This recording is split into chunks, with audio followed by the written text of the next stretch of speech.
चलिए शुरुआत करते हैं। आज का विषय है प्रभावशाली प्रार्थना। हम जो प्रार्थना करते हैं वो प्रभावशाली कैसे बनेगी?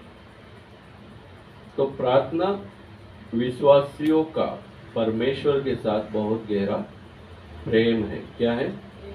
प्रेम है। प्रार्थना या प्रार्थना करना जैसे शब्दों को अतिरिक्त इस प्रार्थना वर्णन परमेश्वर को पुकारने के लिए होता है। किसके लिए होता है? प्रभु को पुकारने के लिए होता है। जो हम लोग प्रार्थना करते क्या करते? पुकारते ही है ना।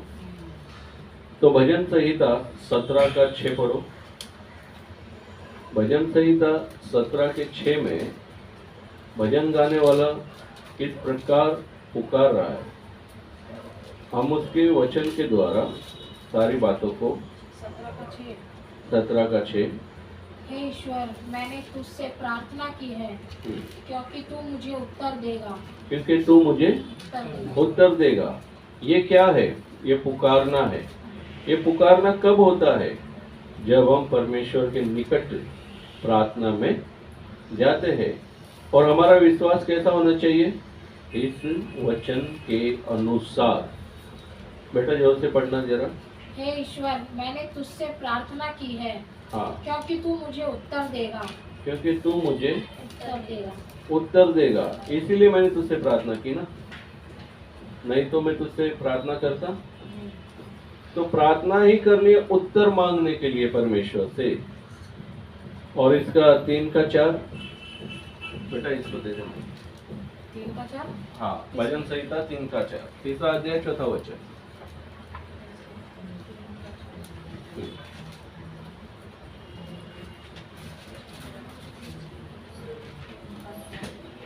मैं ऊंचे शब्द से यहोवा को पुकारता हूँ हाँ, और वह अपने पवित्र पर्वत पर से मुझे उत्तर देता है। हालेलुया। हालेलुया। कितना गहराई वाला ये वचन जो प्रार्थना के विषय में प्रभु ने हमें दिया है कि मैं परमेश्वर को पुकारता हूँ और वो ऊंचे पर्वत से ना, हाँ, पर्वत पर से मुझे उत्तर देता है। पर्वत से मुझे उत्तर देता है। उत्तर देता है। तो हमारी जो प्रार्थना है, यदि हमारे अंदर ये विश्वास है कि वो हमें ऊंचे पर्वत से जवाब देता है, तो क्या हमारी प्रार्थना हम नहीं कर सकते? कर सकते हैं। तो ये जो पहला विषय निकला है परमेश्वर को पुकारने के लिए, हमारे अंदर भजन संहिता 3 का 4 जैसे कहा उसने कि यदि मैं ऊंचे शब्द से यहोवा को पुकारता हूँ और वह अपने पवित्र पर्वत से मुझे उत्तर देता है। देगा ऐसा नहीं लिखा है, देता है। ये कौन बोल सकता है? जिसने परमेश्वर को पुकारना सीख लिया है। परमेश्वर सारे लोगों की प्रार्थनाओं का जवाब देता है, लेकिन एक कॉन्फिडेंस, एक हमारे अंदर का विश्वास कि यदि मैं प्रार्थना करूं तो उसका जवाब ऊंचे पर्वत से ही आएगा। हमारी आराधना कहाँ से शुरू होती है? मूसा को दर्शन कहाँ पे दिया? झाड़ियों में। और झाड़ियाँ कहाँ थी? ऊंचे। तो जब मूसा को दर्शन दिया झाड़ियों में ऊंचे पर्वत से, तो हम भी उसकी सामर्थ ऊंचे पर्वत से ही मंगाते हैं इस धरती के ऊपर, और वो उतर के आती है। ये किसका विश्वास है? ये एक दास का विश्वास है। ये एलिया का विश्वास था कि मैं परमेश्वर को यदि बोलूं कि इन सारे मनुष्यों को तू खाक कर दे और ऊंचाई से तू अग्नि को भेज, तो उस वेदी के अंदर ऊंचाई से आकाश से उतर के वो अग्नि आई और वो जलने लगी। तो ऐसा हमारा जीवन और ऐसी हमारी प्रार्थना होनी चाहिए। आज इसी विषय में हम बहुत सारी बातें करेंगे। अपनी आत्मा को प्रभु की ओर उठाने के लिए हमें क्या करना है? भजन संहिता 25 का 1 पढ़ेंगे। अपनी आत्मा को उठाने के लिए, प्रभु की ओर उठाने के लिए हमें क्या करना है? भजन संहिता 25 का 1 में लिखा है, हे यहोवा, मैं अपने मन को तेरी ओर उठाता हूँ। मन को उठाना है। किसको उठाना है? मन को किसकी ओर? परमेश्वर की ओर। यहोवा। बराबर। और मन कहाँ ले जाता है? विचारों में। आज जब जाओ घर पे तो ये वचन बार बार पढ़ना और बाइबल को खोल के रख देना जब प्रार्थना में बैठो, और इस वचन को बोलना प्रार्थना में, हे यहोवा, मैं अपने मन को तेरी ओर उठाता हूँ। देखो परमेश्वर की ओर मन जाता है क्या नहीं। और इसमें तीसरा है, प्रभु खोजने के लिए। प्रभु को खोजने के लिए ये कहता है यशाया का 55 का 6 वचन। यशाया खोलेंगे 55 के 6 में वो बताता है कि प्रभु को कैसे खोजा जाता है। 55 का 6।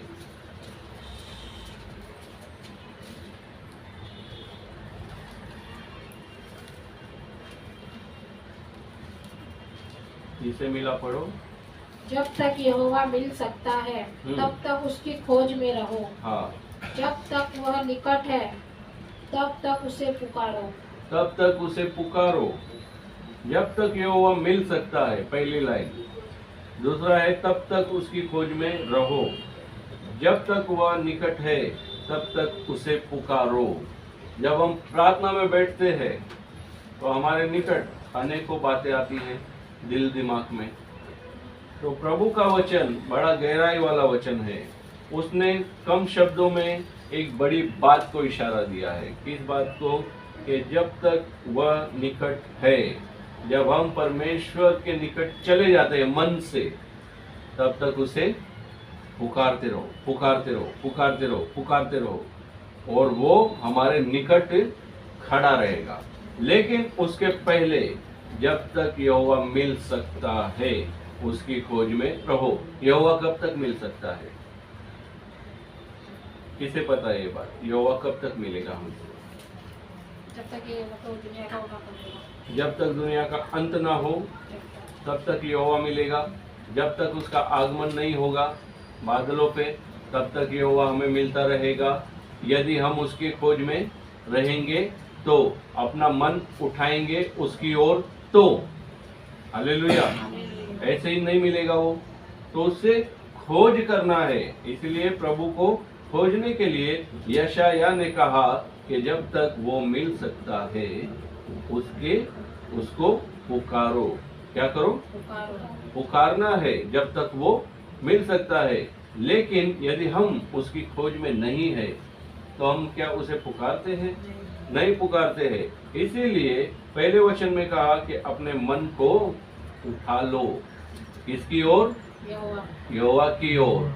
और फिर उसके बाद में उसको खोजो। पहले मन को लगाओ, मन को, फिर उसे खोजो और पुकारो।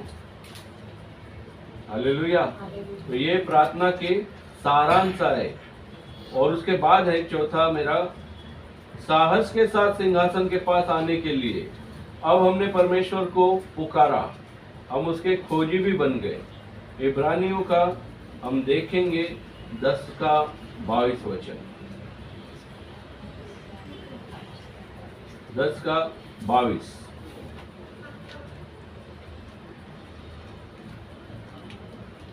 साहस के साथ सिंहासन के पास आने के लिए,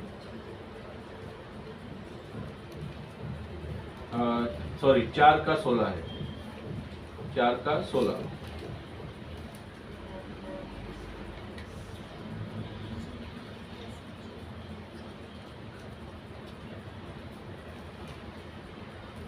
इसमें लिखा है 4 के 16 में,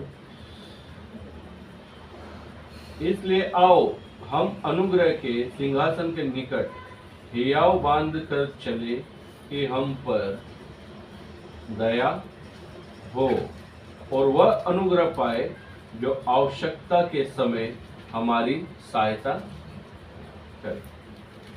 मिला इब्रानियों, यहाँ पे बोलता है पुराना है क्या? हाँ। साहस के साथ सिंहासन के पास आने के लिए, साहस के साथ। इसलिए आओ हम अनुग्रह के सिंहासन के निकट हिम्मत बांध कर चले। कैसे चले? हिम्मत बांध कर। ऐसे ही चल सकते हैं। परमेश्वर के सिंहासन के सामने जाने के लिए हिम्मत चाहिए। पहले क्या सिखाया? मन उठाओ। फिर क्या किया? प्रभु को खोजने वाले बनो। उसके बाद साहस के साथ सिंहासन के पास आने के लिए। मिला आपको? कितना? 10 का? 10 का 4 का 16।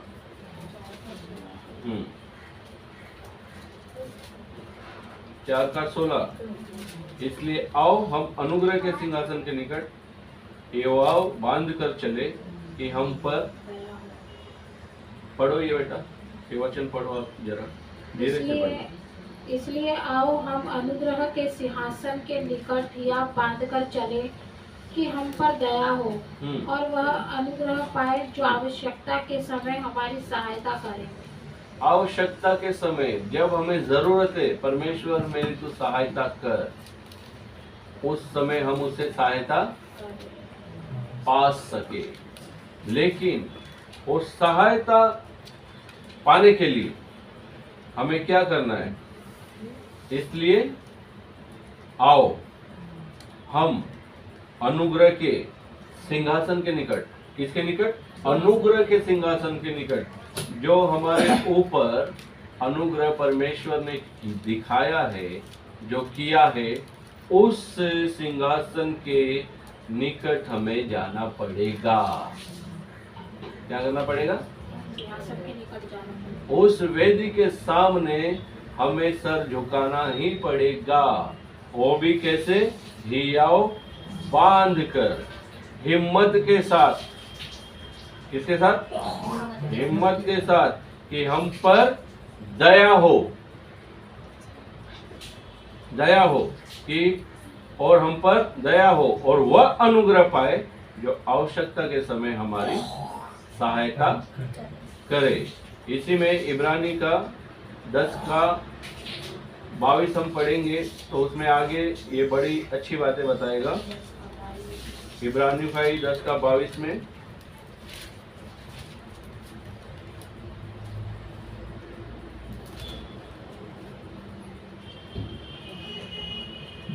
मिला, जिसमें मिला है पढ़ो। तो आओ हम सच्चे मन और पूरे विश्वास के साथ और विवेक का दोष दूर करने के लिए हृदय पर छिड़काव लेकर और देह को शुद्ध जल से धुलवाकर परमेश्वर के समीप जाएं। कितनी कितनी बातें? पहला सच्चे मन, है ना? सच्चे मन से बोला पहले। दूसरा क्या बोला? पूरे विश्वास के साथ और विवेक को। पढ़ो बेटा, माइक दिया आपको। तो आओ हम सच्चे मन और पूरे विश्वास के साथ और विवेक का दोष दूर करने के लिए हृदय पर छिड़काव लेकर और देह को शुद्ध जल से धुलवाकर परमेश्वर के समीप जाएं।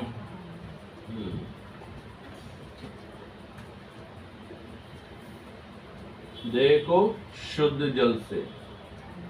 रोज तो नहाते हैं ना, फिर भी गंदगी है ना? क्योंकि परमेश्वर ने ये जो मिट्टी लगा दी है ना, इसको ही चमकाते रहते हैं। बाल ऐसे करेंगे, बाल ऐसे करेंगे, थोड़ा ऐसे ऐसे गिराएंगे, थोड़ा ऐसे ऐसे, है ना? थोड़ा ब्यूटी पार्लर में जाएंगे, इधर दाग हो गया है, थोड़ा ये बड़ा हो गया, ऐसे ही करते ना। लेकिन यहाँ पे लिखा है विश्वास के साथ और विवेक को दोष दूर करने के लिए, देखो, विवेक को दोष दूर करने के लिए हृदय पर छिड़काव लेकर, जो हमारा हृदय है, जो परमेश्वर के सामने हम लेके आते हैं, अपने हृदय को नोट किया करो। जब परमेश्वर के सामने हम लोग आते हैं, हमारा हृदय इस समय कैसा है, हमारा हृदय उस समय कैसा भी हो, परमेश्वर को बोल देना, प्रभु मेरा हृदय ऐसा है, मैं तेरे सामने समर्पण करता हूँ, इसे ठीक करना। तो यहाँ पे क्या लिखा है, हृदय पर छिड़काव लेकर और देह को शुद्ध करना। देह को कैसे शुद्ध करते हैं? देह के जो 5 कार्य है ना, जो गलातियों में लिखे हुए हैं, गलातियों के 5 के 22 में, उसमें लिखे हुए हैं, उन सारे दोषों को दूर करके, वो होता है हृदय का छिड़काव। देह को शुद्ध जल से धुलवा कर परमेश्वर के समीप मतलब पास जाना, है ना। तो अब इसके आगे प्रार्थना करने के कारण, अब हम ये सीखेंगे, हम जो प्रार्थना करते हैं उसका कारण क्या है। कौन कौन बताता है? आप लोग प्रार्थना करते हो ना, तो कारण क्या है बता दो, फिर मैं आगे जाऊंगा।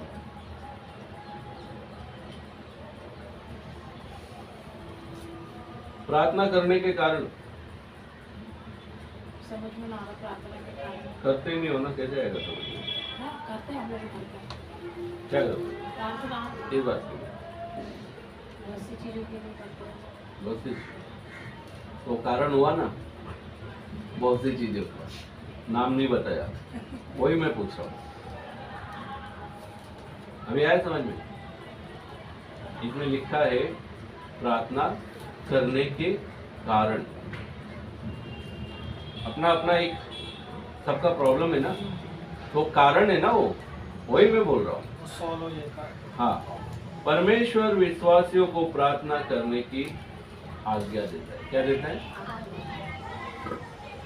हम बोलते वैसे नहीं, हम नहीं करते वैसे नहीं, ये परमेश्वर की आज्ञा है कि प्रार्थना हमें करनी ही है। परमेश्वर विश्वासियों को प्रार्थना करने की आज्ञा देता है। पहला इतिहास 16 का 11 में जाएंगे। पहला इतिहास 16 का 11।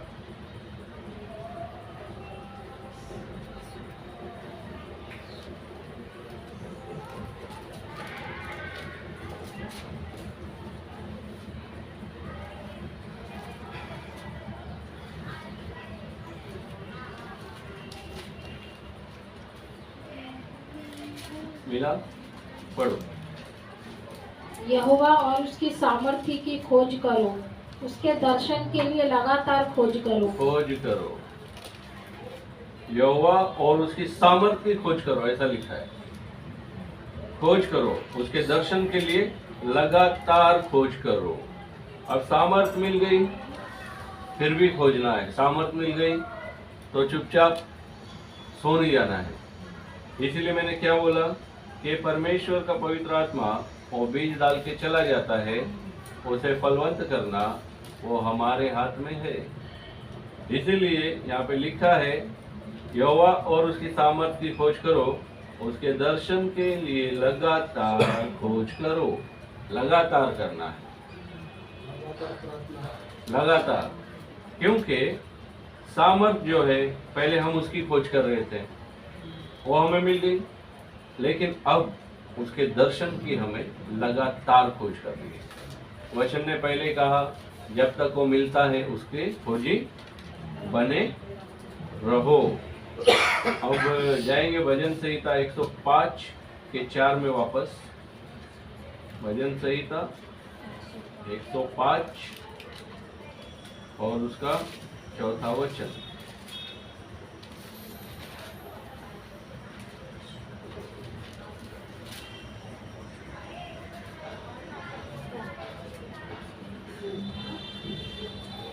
मिला सभी को? भजन संहिता 105 का 4। यहोवा और उसकी सामर्थ को खोजो, उसके दर्शन के लगातार खोजी बने रहो।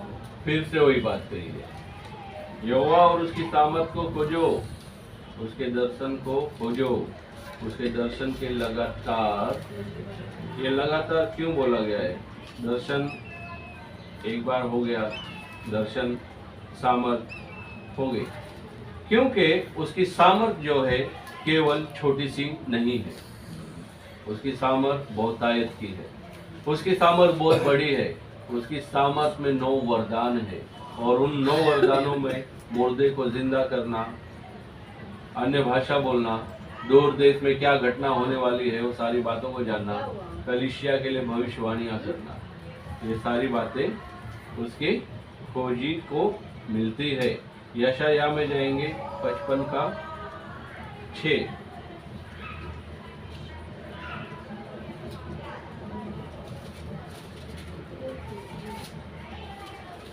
यशायाह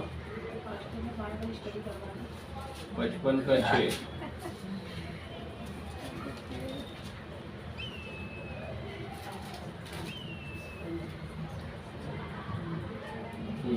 पढ़ो। जब तक यहोवा मिल सकता है तब तक उसकी खोज में रहो, जब तक वह निकट है तब तक उसे पुकारो। तब तक उसे पुकारो। अभी इफिसियों का 6, इफिसियों निकालो।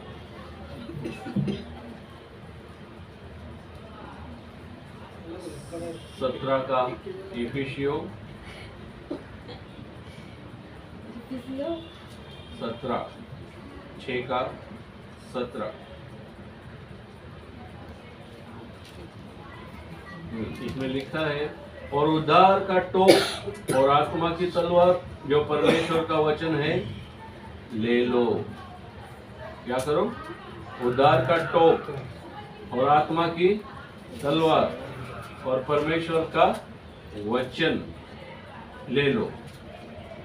इसी का 18 वचन है, और हर समय और हर प्रकार से आत्मा में प्रार्थना और विनती करते रहो, और इसीलिए जागते रहो कि सब पवित्र लोगों के लिए लगातार विनती किया करो। इनके लिए किया करो? पवित्र लोगों के लिए। ये 18 वचन आप करो। हर समय और हर प्रकार से आत्मा में प्रार्थना और विनती करते रहो। हाँ। और इसीलिए जागते रहो कि सब पवित्र लोगों के लिए लगातार विनती किया करो। पवित्र लोगों के लिए कौन कौन विनती करता है यहाँ पर? पवित्र है कौन? पवित्र से दास पवित्र है। अच्छा, पास्टर लोग के लिए कितने लोग प्रार्थना करते हैं? पहले वो बताओ। पूरा हाथ उठाओ। तो ठीक है, आपका पास्टर थोड़े दिन के बाद मर जाएगा, क्योंकि इसमें लिखा है ऐसा। क्या लिखा है? लोगों, पवित्र लोगों के लिए लगातार विनती किया करो। ये क्यों किया करो? ताकि जो परमेश्वर के लोग हैं, जो परमेश्वर के लोग हैं, वो परमेश्वर की सेवा लगातार करने पाए। वो लोग प्रभु के सामने हिम्मत के साथ में बैठकर सभी के लिए दुआ कर सके। लेकिन केवल ये काम अब कुछ कलीसिया में क्या होता है, कलीसिया के लिए करो प्रार्थना, कलीसिया के लिए कर रहे, वो कलीसिया बढ़ती जाएगी। और जहाँ पर खाली लोग मेरा ही भांडा फैलता जाए, वो फैलने वाला नहीं है, नहीं फैलेगा। क्योंकि एक स्टोरी में बताता हूँ। एक सरपंच ने, बेटा वहाँ बैठ जाओ, वहाँ बैठ जाओ। एक सरपंच ने एक गांव में एक नल लगवाया, और वो नल में पानी आ गया। ठीक है, एक सरपंच ने एक गांव में नल लगवाया, और उस नल में पानी आ गया, और वो पानी पूरे गांव में गया। लेकिन उसी नल का पानी सरपंच के घर में भी जाता था। तो जो आशीष आप दूसरों के लिए करोगे, वो आपके घर में पहले आएगा। ये होती है प्रार्थना।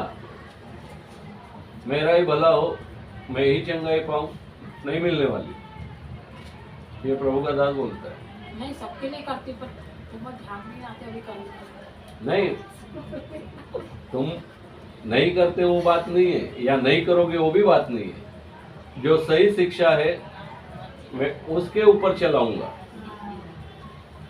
अब ये आप क्यों नहीं करते मैं बताता हूं, क्योंकि आपको सिखाया नहीं गया। ठीक है ना? तो हम पहले ही बोलते हैं, यहाँ जो आएगा उसको सही शिक्षा ही दी जाएगी, ताकि उसका जीवन आगे बढ़े, ना कि एक छोटे से केबिन के अंदर बंद होके रह जाए। अब कुछ जीवन ऐसे भी है जो ना पास्टर के लिए करते, ना कलीसिया के लिए, खुद के लिए भी नहीं करते। ऐसे भी जीवन है, लेकिन ये जीवन बदलना है। क्या करना है? बदलना है। क्योंकि परमेश्वर ने एक कड़ा वचन दिया है, जो लोग बिल्कुल प्रार्थना नहीं करते उनके लिए, और मैं सुनाऊंगा। अच्छा, अब इसमें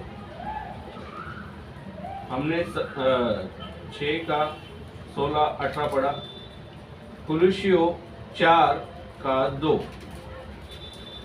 कुलुस्सियों 4 का 2।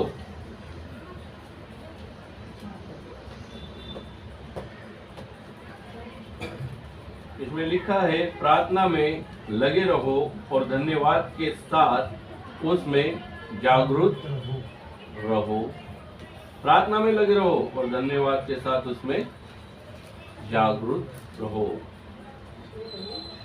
इसीलिए प्रार्थना में पहले तो लगे रहना है, और भी धन्यवाद के साथ, और प्रार्थना करने के लिए ही जागरूक रहना है। अब इसके आगे है थिस्सलुनीयों का 5 का 17। थिस्सलुनीयों उसके आगे वाला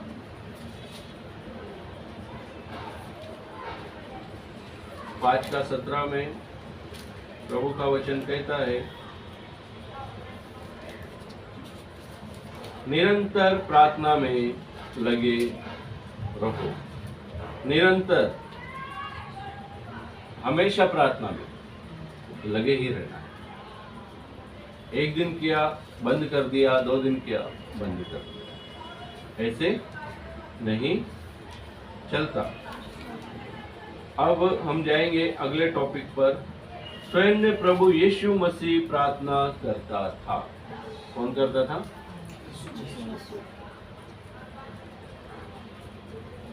स्वयं यीशु मसीह प्रार्थना करता। नए नियम का सबसे पहला चैप्टर है मत्ती, उसमें है 26वां अध्याय। सबसे पहले मत्ती, उसमें है 26वां अध्याय। 26 का 41।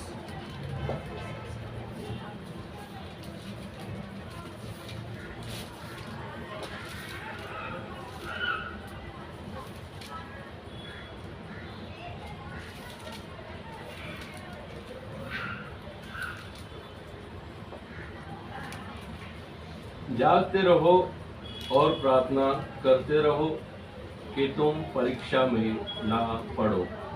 आत्मा तो तैयार है परंतु शरीर पढ़ना बेटा, आवाज में जरा। जागते रहो और प्रार्थना करते रहो कि तुम परीक्षा में न पड़ो। आत्मा तो तैयार है परंतु शरीर दुर्बल है। आत्मा तैयार है क्योंकि आत्मा जानती है, यदि मैं परमेश्वर से, जो मेरा पिता है, जब जब मैं उसके करीब जाऊंगी तो मेरे अंदर एक बल आएगा। क्या आएगा? बल आएगा। और परमेश्वर ने ये वर्ड क्यों बोला है?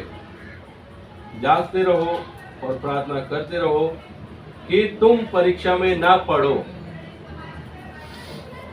तुम तकलीफों में, तो आज समझ में आया तकलीफें क्यों आ रही है? अब उसका रास्ता मिल गया।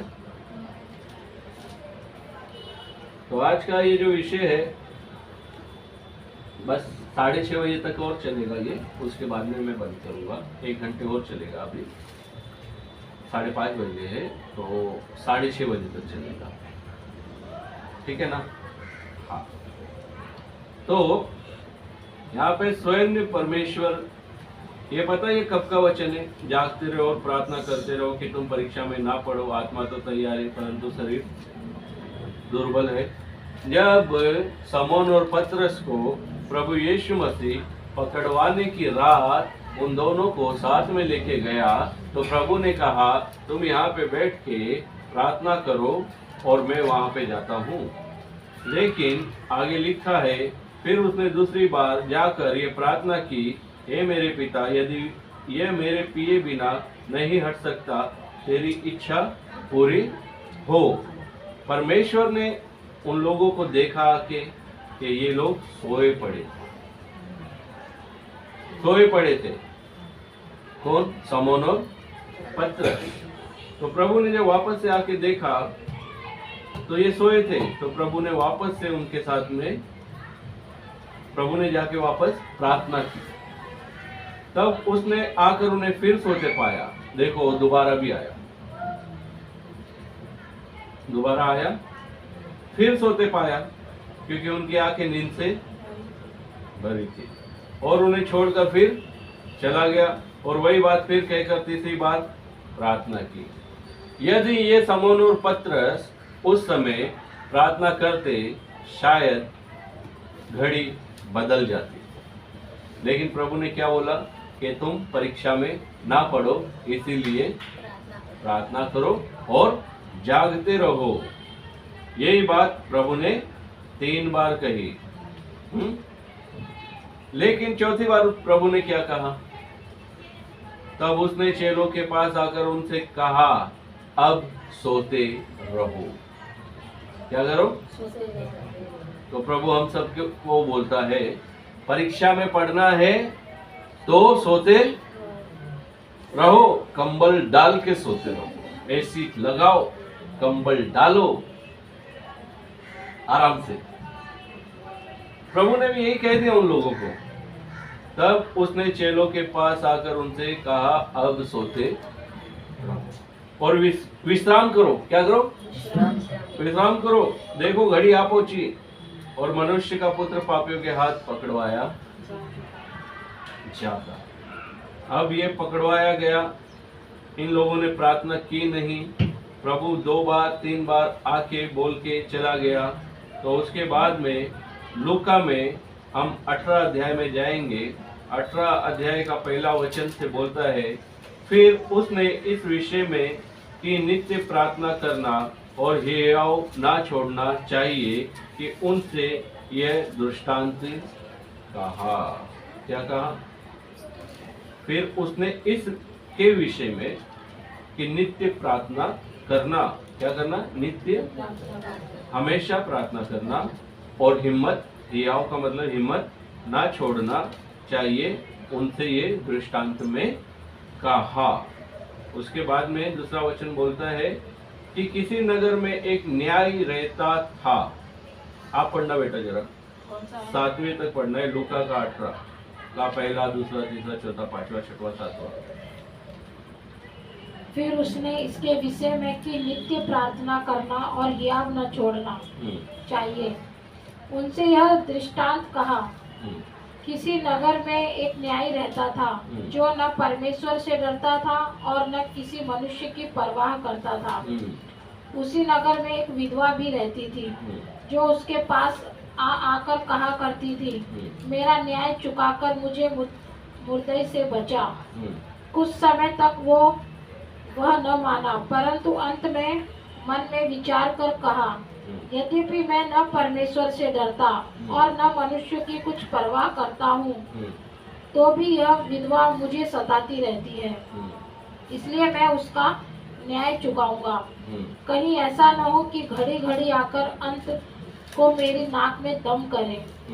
प्रभु ने कहा सुनो, यह अधर्मी न्याय क्या कहता है। इसलिए क्या परमेश्वर अपने चुने हुओं का न्याय न चुकाएगा? क्या परमेश्वर अपने चुने हुओं का न्याय न चुकाएगा? जो रात दिन उसकी दुहाई देते रहते हैं, और क्या वह उनके विषय में देर करेगा? क्या समझे इस वचन से? एक मनुष्य है जो किसी से नहीं डरता था, ना परमेश्वर की परवाह करता, लेकिन फिर भी इस मनुष्य ने क्या किया? उस विधवा का न्याय चुकाने का मन बना लिया। तो यहाँ पे वो कहता है कि जो दिन रात उसकी दुआई देते रहते हैं, क्या वह उनके विषय में देर करेगा क्या? लेकिन दुहाई देने वाला चाहिए। क्या चाहिए? दुहाई देने वाला चाहिए। अब इसमें योना में जाएंगे हम लोग। योना का 16, हाँ 24।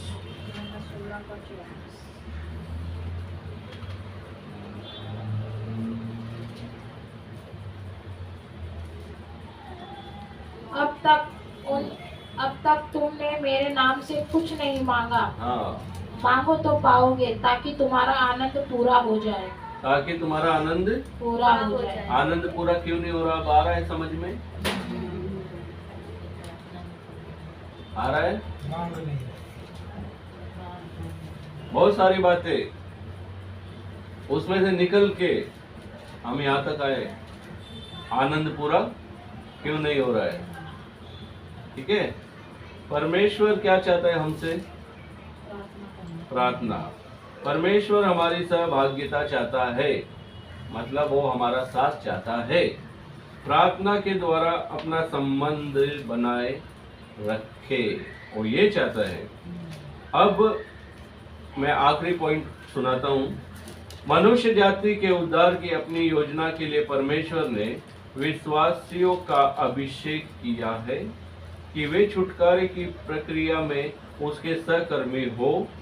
कुछ अंश तक परमेश्वर ने स्वयं को अपने लोगों की पवित्र विश्वास से पूर्ण और दृढ़ प्रार्थनाओं तक ही सीमित रखा हुआ है।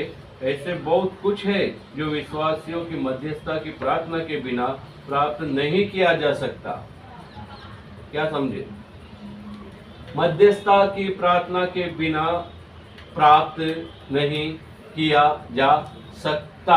यदि हम इस कलीसिया के सदृश है और इस कलीसिया में बढ़ोतरी हो और हम ये प्रार्थना नहीं करते, तो ये कलीसिया बढ़ना असंभव है। इस कलीसिया में अभिषेक परमेश्वर का उतरे, लोग वरदानों से भरे। यदि हम ऐसी प्रार्थना नहीं करेंगे तो अभिषेक सभी लोगों के ऊपर उतरना बड़ा मुश्किल है। यदि हम अपनी कलीसिया के लिए कोई भी नया कार्य या नया विजन, हिंदी में जिसे बोलते हैं नया स्वप्न नहीं देख रहे, नई योजना हम अपनी कलीसिया के लिए नहीं बना रहे, जो आज हमें नहीं है जगह, यदि हम उस जगह को अनदेखी वस्तुओं को देखा हुआ मानकर उसे प्राप्त कर लिया, ऐसे अंगीकार नहीं करते, तो वस्तुएं हमें नहीं मिलने वाली। इसलिए यहाँ पे लिखा है, मनुष्य जाति के उद्धार की अपनी योजना के लिए, मनुष्य जाति के अपने उद्धार की अपनी योजना के लिए परमेश्वर ने विश्वासियों का अभिषेक किया है कि वे छुटकारे की प्रक्रिया में उसके सहकर्मी हो। कुछ अंश तक परमेश्वर ने स्वयं को अपने लोगों की पवित्र विश्वास से पूर्ण और दृढ़ प्रार्थना तक ही सीमित रखा हुआ है। ऐसे बहुत कुछ है जो विश्वासियों की मध्यस्थता की प्रार्थना के बिना प्राप्त नहीं किया जा सकता। निर्गमन का 33 का 11, निर्गमन 33 का 11वां वचन।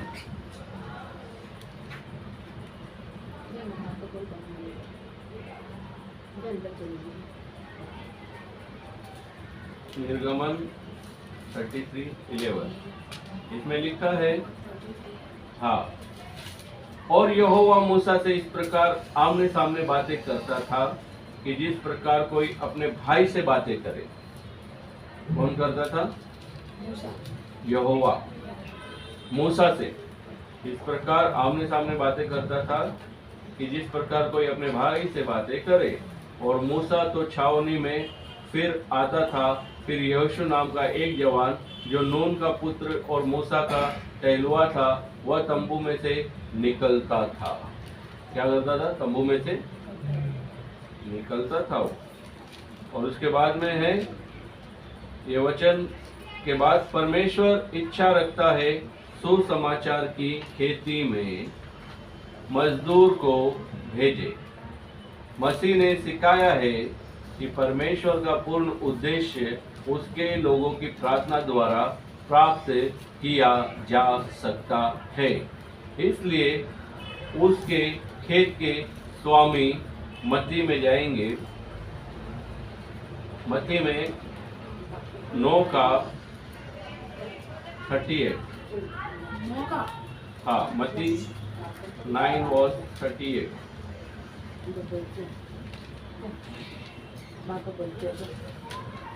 इसलिए खेत के स्वामी से विनती करो कि वह अपने खेत काटने के लिए मजदूर भेज दे। मजदूर भेज दे।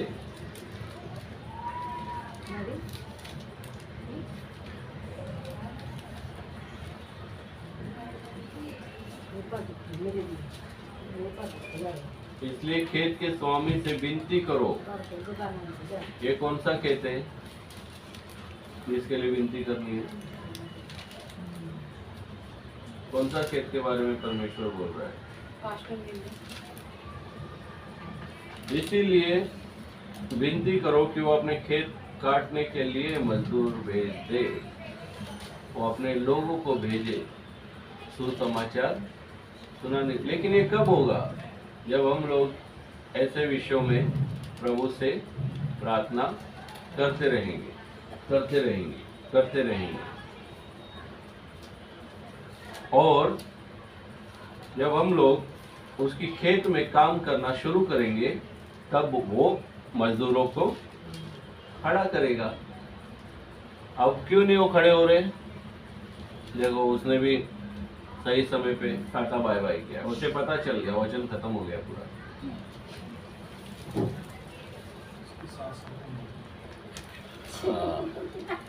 बाकी है। तो आज का वचन था प्रभावशाली प्रार्थना। तो परमेश्वर चाहता है सारे लोग, विश्वासी जितने भी हैं, वो प्रार्थना करें और नए नए आत्माएं परमेश्वर की खेती में आए। इसीलिए मजदूर तैयार होने हैं। और वो मजदूर पहले हम हैं, बाद में फिर दूसरे होंगे। सभी को जय मसीह की। आज का वचन यहाँ पे समाप्त होता है। प्रभु आप सभी को आशीष करें।